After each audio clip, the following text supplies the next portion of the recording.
बिस्मिल्लाहिर्रहमानिर्रहीम। दरख्त और ऑर्गेनिक खेती पिकनिक के साथ दिखाना चाह रहे हैं जौ की फसल।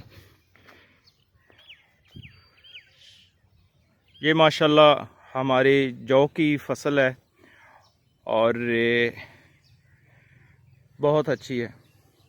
ये पिकनिक पे लगाई गई है।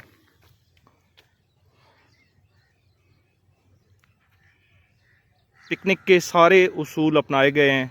किसी किस्म का कोई खाद नहीं डाला गया, कोई स्प्रे नहीं किया गया और माशाल्लाह बहुत अच्छी है।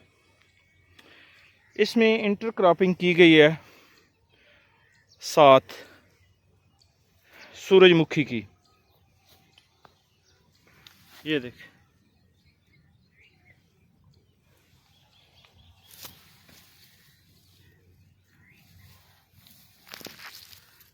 ये सूरजमुखी अभी जो है ये हार्वेस्ट हो जाएंगे और उसके बाद यहाँ पे सूरजमुखी चलना शुरू कर देगी।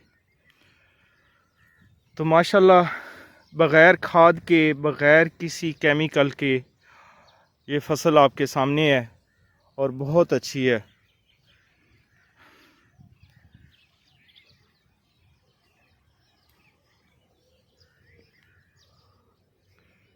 बहुत शुक्रिया।